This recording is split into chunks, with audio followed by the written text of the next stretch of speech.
For 8-9 months, we were struggling to get a single company to use us. And for a while, it led to a lot of self-doubt in that phase because we were thinking that, okay, maybe we think this is a good idea, but no one's really willing to buy it. And what that taught me was, I think when you get a rejection, you have to notice at the quality of the rejection. If the rejection is something like, yeah, this is not really important for me, then that's a different type of rejection versus I don't want to be a first customer for it. And we had the latter type of rejection, which meant that there was actually a need, but the risk level was something that was too high for people to take a bet on, to be the extreme early adopters.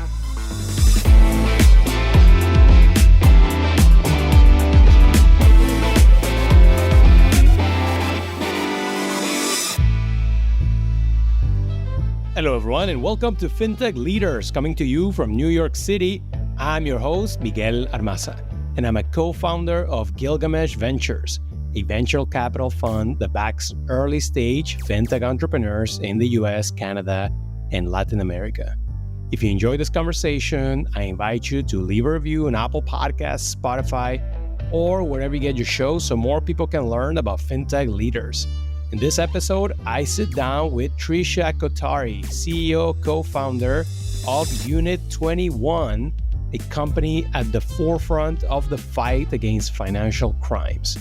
Founded in 2018, Unit21 has raised close to $100 million from Google, ICONIQ Capital, Tiger Global, Core Innovation, and a number of great angel investors.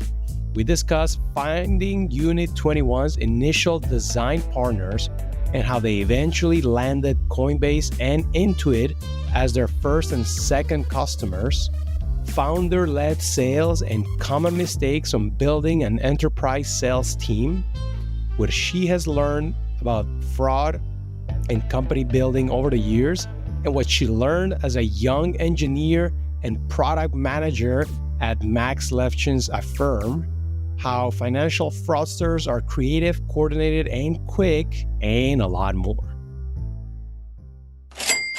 All right. Well, Trisha, welcome to FinTech Leaders. How's it going today? Good. Really excited to kick off this week with you. Yeah, absolutely. Monday morning. Appreciate you joining. I suspect this might be your first call of the day or one of the first, but let's jump right into the meat of the conversation, Trisha, because you have an interesting background, been in FinTech for a while. And I think what's interesting to me is that you actually started at a firm. And of course, for everyone listening, that is Max Levchin's company. Max Levchin, of course, being one of the co-founders of PayPal. So I suspect you learned some interesting lessons at a firm. Maybe guide us through a little bit through your career, but specifically about your time at a firm.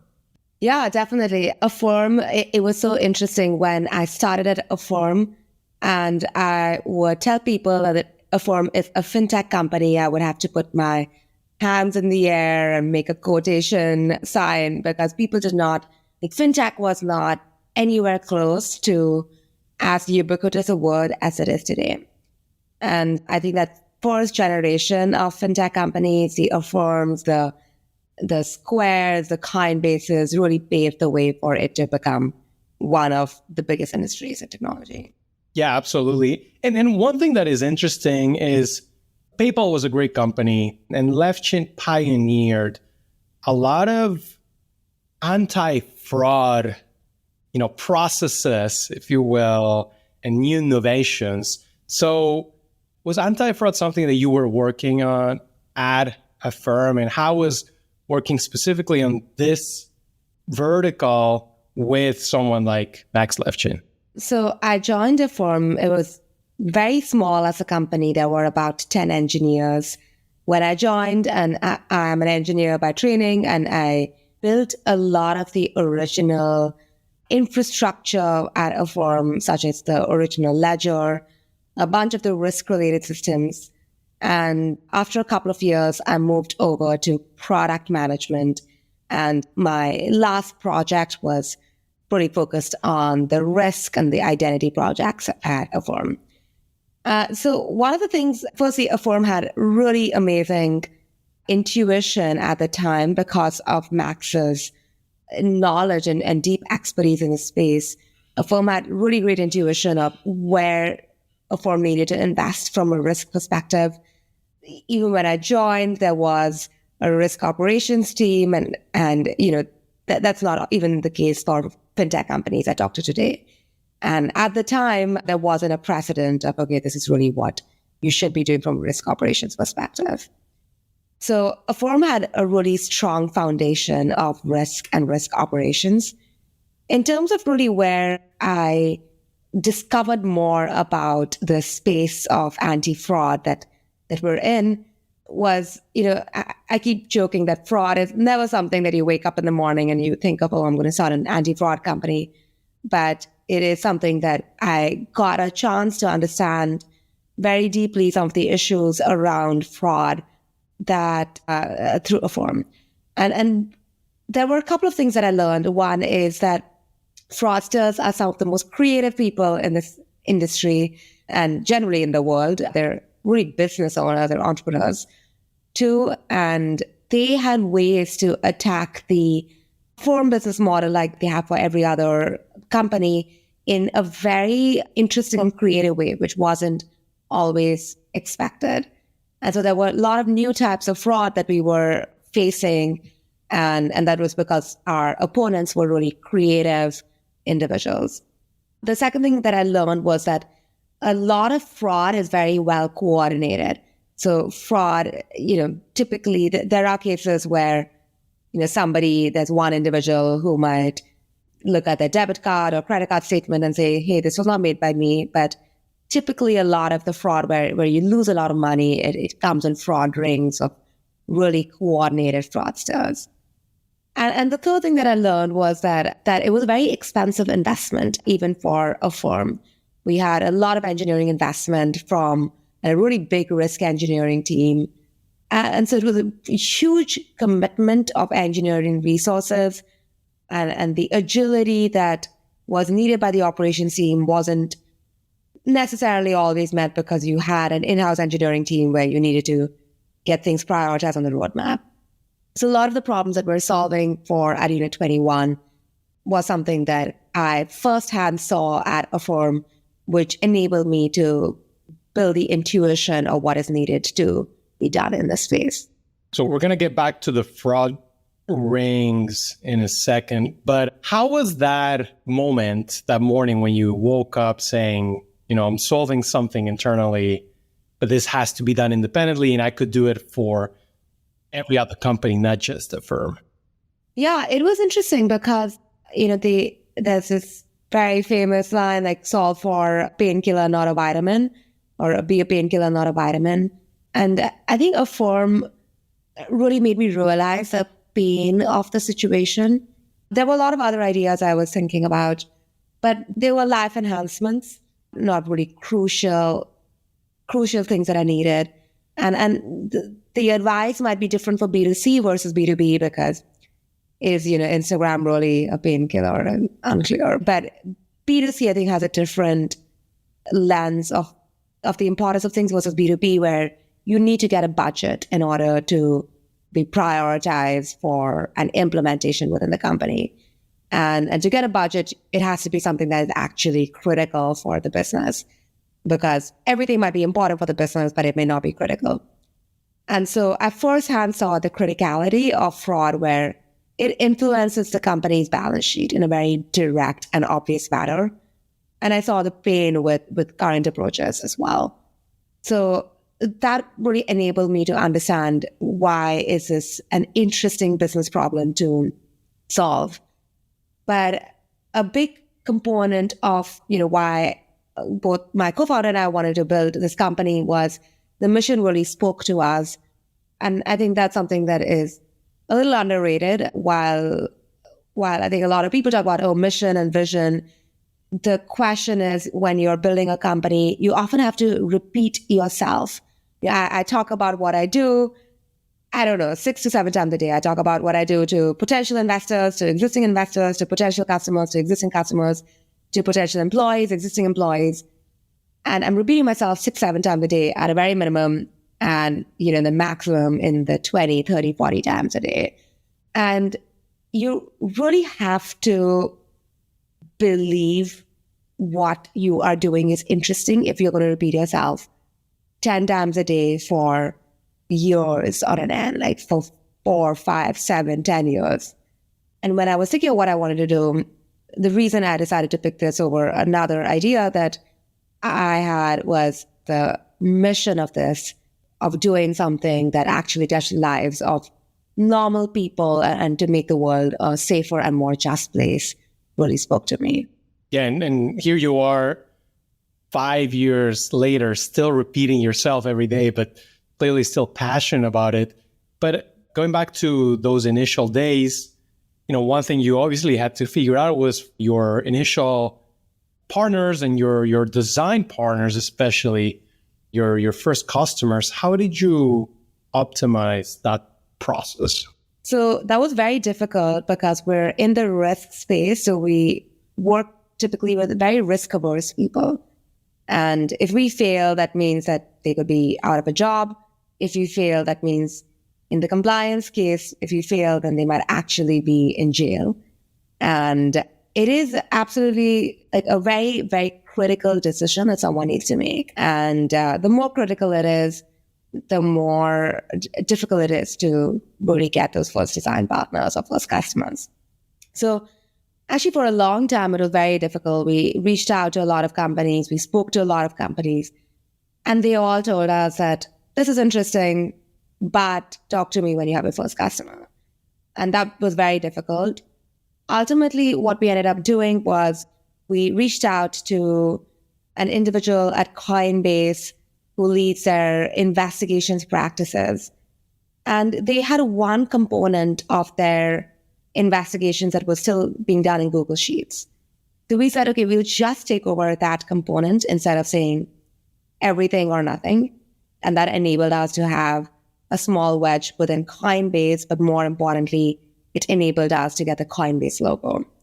And then once we got Coinbase, then we got Intuit, because Intuit, for their QuickBooks payments and payroll products, was looking for a vendor for anti-money laundering.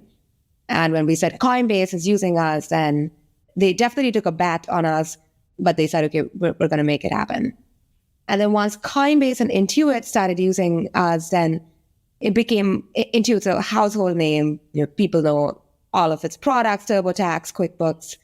It really enabled the flywheel to kick off. But it took a long time. For 8-9 months, we were struggling to get a single company to use us. And for a while, it led to a lot of self-doubt in that phase because we were thinking that, okay, maybe we think this is a good idea, but no one's really willing to buy it. And what that taught me was, I think when you get a rejection, you have to notice at the quality of the rejection. If the rejection is something like, yeah, this is not really important for me, then that's a different type of rejection versus I don't want to be a first customer for it. And we had the latter type of rejection, which meant that there was actually a need, but the risk level was something that was too high for people to take a bet on, to be the extreme early adopters. How about landing banks? Did you eventually start working with banking institutions? Yeah, that was a much easier transition because fintech companies, and there are very few exceptions to the case, but in general, need a sponsor bank to launch. And so that was a much easier conversation because the banks were already quite familiar with us. And since we were being used by companies that already they knew and were working with, it was a much easier sense of mitigating risk. That's so interesting. So by landing fintech customers, you actually got in through the door for their sponsor banks. And then once you were working with those banks, you could go to, I guess, non-sponsor banks. And obviously at the beginning, you were probably the one leading the sales process. But at some point, you had to build a team, bring someone on board to lead sales. What did you learn about, structuring a sales engine and also a team? For the first $1 million or so in revenue, it was primarily me, but I had some support from a BDR who's an incredible sales individual at the company today and has really I think that was a really great way for me to train people initially. There's, a lot to be said about building a sales motion. I think there are a few mistakes that people make often. The first is that they try to hire the super experienced VP of sales at a very early stage. And what you need in the very early stage is someone who is kind of ridiculously optimistic, is going to just make it happen and get you from maybe a couple customers or in the range of 10 customers or so to the next level. And then once you have that, then you can hire more experienced salespeople and build out a sales function. That is something that I think very strongly that people often mess up very quickly, because if you're a founder and you came in from a technical background, or even if you came in from a non-technical background, but you never really worked in the side of sales, it's really important that if someone was successful at a company like Segment or a company like Looker, these are really amazing names. They may be the right person for you, but the question that you have to ask is, when were they at Looker and Segment? Were they at Looker and Segment in 2022 when things are much more built out and they need to have all of these different functions to operate, or were they at Looker and Segment when those companies were still very early and then you could, they knew what it meant to be building something from ground up. So let's talk about what your customers are dealing with and then what you are helping them deal with.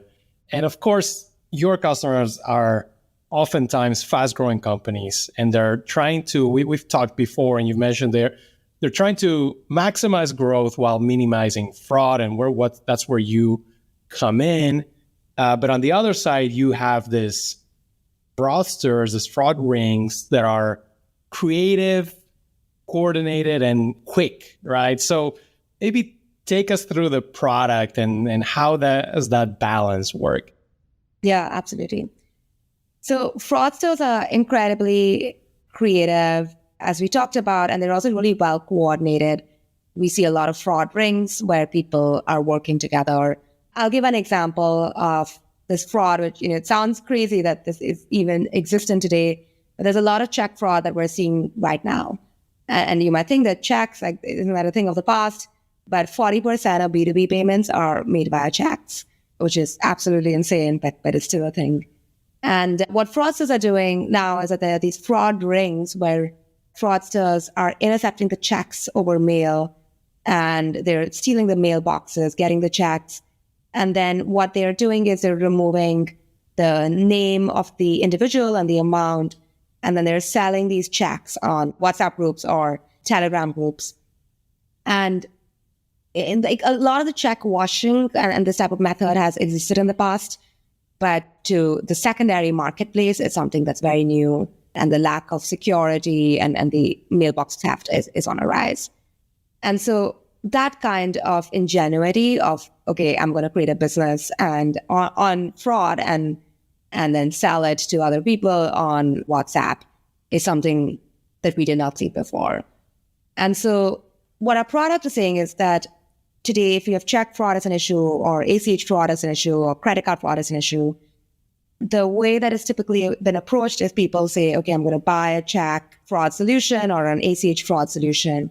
But actually, the best way to do that is the fraudster does not even think of it. It's like, I'm going to commit check fraud at 8:25 a.m. I'm going to commit wire fraud at 11:25 a.m.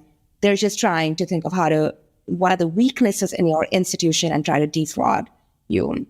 So our take is, don't look at the payment don't only look at the payment that the individual is making to determine whether there's fraud or not, but look at all of the information that you have before the payment is made. So the onboarding data, what are the actions the individual has taken in the application, what are the behavioral characteristics of this particular individual, and combine that together to make a holistic user profile to conduct more in-depth user analytics. So really the goal is go look beyond the particular transaction to identify the fraud, because that's when the fraud starts.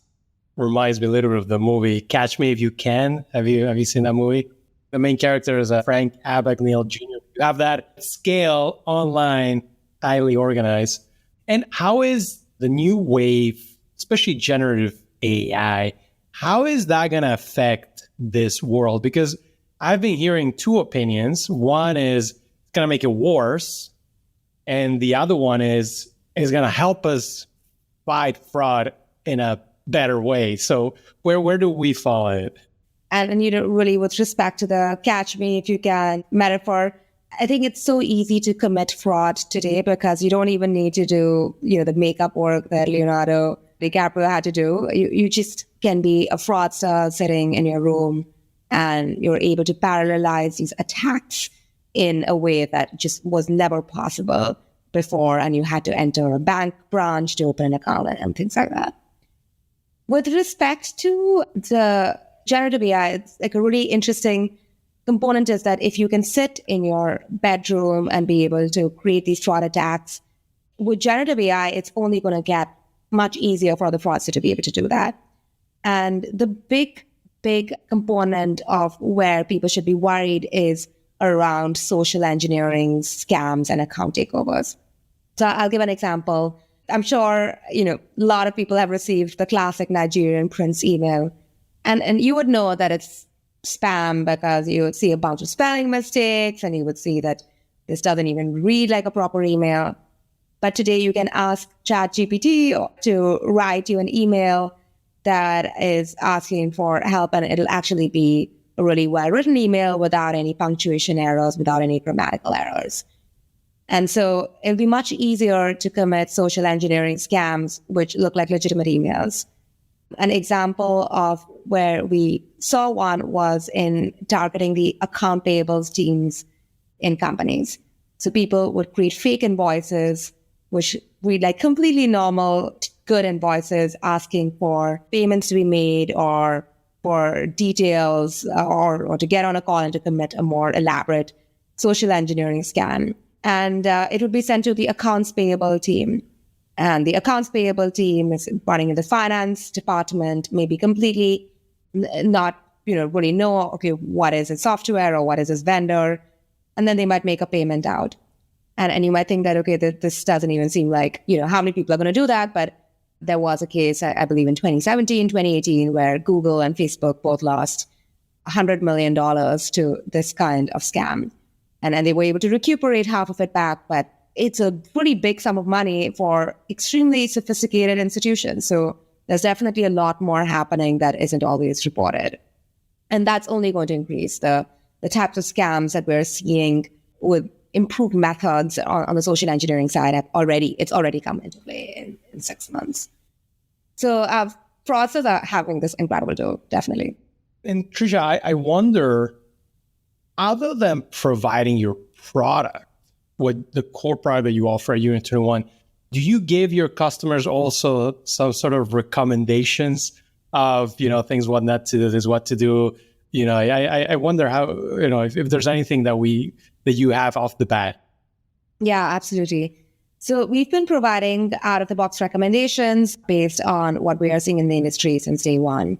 What we recently launched is something I'm really excited about, which is what we would see is the same fraudster, along with being the most creative people on the planet, fraudsters are also the most impartial people.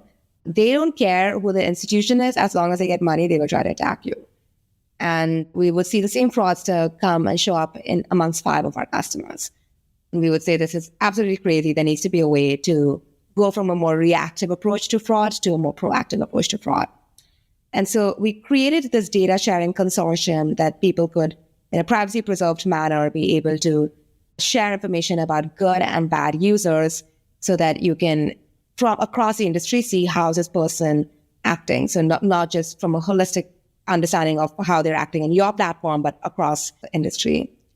And so this is something that we went live with 3 months ago. We already have over 10% of the adult US population's data in the consortium. I'm really excited about this. So this is something that, will be a really important focus for us in the coming years. And this is the FinTech Fraud DAO? Yeah, this is a FinTech Fraud DAO. The goal is it's really a give to get model. So as long as you are giving data, you're able to get data about whether an individual has been seen as a fraudster or not. And I'm curious, why did you pick a DAO as a structure to do this? the reason that we picked a DAO was around the governance components of it. And, consortiums have been a dime a dozen consortiums in the last 30 years. That a lot of people have tried to create this approach. But one of the concerns that a lot of people have is, okay, I have a competitor in the consortium, and what if they provide like crap data to put me down? Then what can I do to protect against that? And so they typically don't believe or trust if there's a vendor who's making these decisions, because the incentive for Unit21 would be different from the incentive of a company that's a fintech company that's contributing data. And so what we said is, okay, how do we align the incentive problem better? So the component of how, with respect to the DAO, where this comes to life is the governance is determined by the participants of the consortium instead of strictly by Unit21. And so if there is a decision made to revoke access or revoke company in the consortium because it is decided by a majority that this company is not the right company that is contributing data to the consortium, then as long as it's decided by all of the members of the consortium, then Unit21 cannot override that. Versus if it was just a standard product offering, then it would be something that is fully under the control of Unit21. And we've seen a lot of interest in this concept of, which existed in the past, like a farmers collective, but really bringing that in this space of fraud prevention. Trisha, so I'm curious, you have also been successful at raising capital from investors, and you haven't, you've raised meaningful capital, but you haven't raised, just insane amounts that you see from other companies, and clearly you have been very focused. Any reflections from raising from funds like Google's Gradient or other of your investors? Raising capital, there's a lot written about it. And I think capital it's really important to understand the dynamics whenever you are raising a round so that you can ensure that it maximizes the value for your company, for you, and minimizes shareholder dilution. So the best way to do that is it's almost like dating. You have to get a lot of interest from people and then you have to kind of ensure that it is in a very time-constrained manner so you can really drive to a decision. That is something that was not particularly obvious to me when I started the company, but you're really trying to collect interest and then convert that interest into term sheets. And then once you have term sheets, then you can optimize with the price. With respect to the capital, one thing that I wish people spoke a lot more about is that the more capital you raise, the more that means that if you exit or, whatever the exit is, that money first will effectively go to the investors.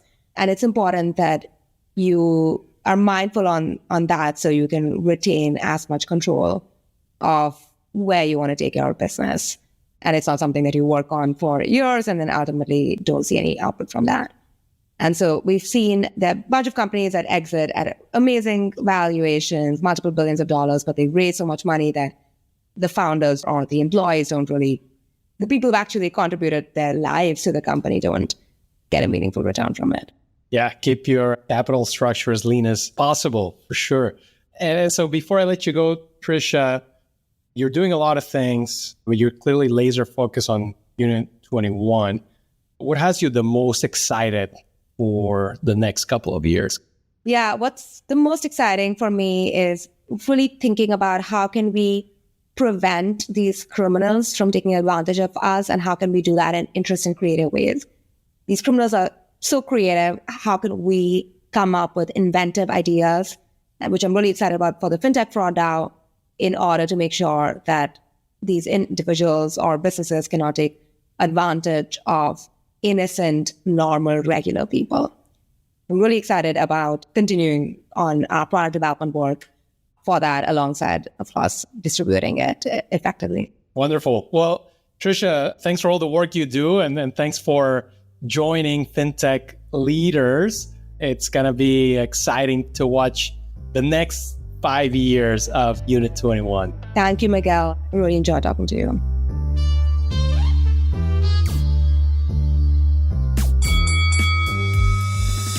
Thanks for tuning in, and I hope you enjoyed this great episode with Trisha, CEO of Unit21. If you want more interviews, make sure to subscribe, follow, and leave a review on Apple Podcasts, Spotify, or wherever you get your shows. It helps and means a lot. And if you have any suggestions or thoughts about the show, just drop me a line on Twitter or LinkedIn.